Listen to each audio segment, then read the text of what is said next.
नमस्कार, मैं हूं आपके साथ अभिषेक पुंडित। दुनिया की आबादी लगातार बढ़ रही है, लेकिन जमीन जितनी है वो उतनी ही है, जमीन नहीं बढ़ रही। ऐसे में दुनिया ग्लोबल वार्मिंग के साथ साथ आपदाओं का सामना भी कर रही है। ऐसे में दुनिया के लोग और वैज्ञानिक भूख मिटाने के लिए अन्य विकल्पों की तलाश कर रहे हैं। जैसे पीएम मोदी मोटा अनाज की बात कर रहे हैं, ठीक वैसे ही कई और अन्य विकल्पों की भी तलाश जारी है। ऐसे में अब भूरा, काला और लाल चावल की बात की जा रही है। तो क्या है ये माजरा, इस रिपोर्ट में देखिए।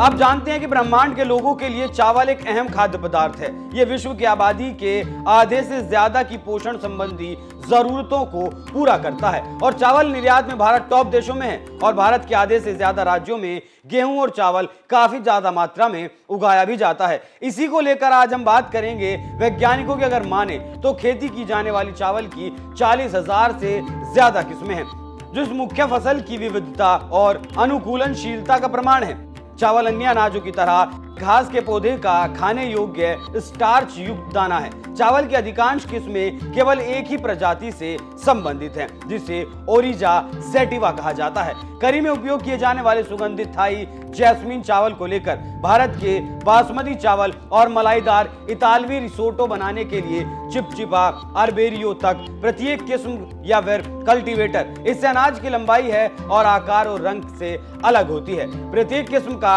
अपना स्वाद, बनावट और अद्वितीय पोषक गुण होते हैं। वैज्ञानिकों के अगर माने तो कुछ चावल की किस्मों में एंथोसाइनिन की मात्रा ज्यादा होती है। ये एक ऐसा एंटीऑक्सीडेंट होता है जो शरीर की कोशिकाओं को क्षति से बचाता है। चावल की इन किस्मों को उसके रंग से जाना जाता है, जैसे लाल या फिर काला चावल। ब्राउन चावल क्या है? जानकारों की माने तो सफेद चावल की तुलना में भूरा चावल एक साबुत अनाज है, मतलब खड़ा अनाज है, जिसमें केवल बाहरी छिलका हटा दिया जाता है। ये बड़े पैमाने पर भारत, पाकिस्तान और थाईलैंड में पैदा किया जाता है। सफेद चावल बनाने के लिए अनाज का चोकर हटा दिया जाता है। भूरे चावल में चोकर और मगज बरकरार रहते हैं, जिससे इस प्रकार के चावल को इसका भूरा रंग और उच्च फाइबर सामग्री मिलती है। भूरे चावल में स्वाभाविक रूप से सफेद चावल की तुलना में ज्यादा पोषक तत्व होते हैं, जिसमें अहम फाइबर की दोगुनी मात्रा और फोलिक एसिड समेत कई ज्यादा मैग्नीशियम, लौह, जस्ता और बी विटामिन शामिल होते हैं। वैज्ञानिकों की माने तो ब्राउन राइस में पॉलीफेनोल्स और फ्लेवोनॉइड्स भी होते हैं। ये ऐसे एंटीऑक्सीडेंट हैं जो शरीर को तनाव से बचाते हैं। इसे अक्सर लंबे अनाज के विकल्प के रूप में बेचा जाता है और इसमें काले और लाल चावल की किस्मों के समान पौष्टिक स्वाद भी होता है। हालांकि कुछ रसोइयों का सुझाव है कि इसकी बनावट थोड़ी अलग होती है। फैंसी काला चावल या अन्य किस्मों के मुकाबले ये विशिष्ट होता है।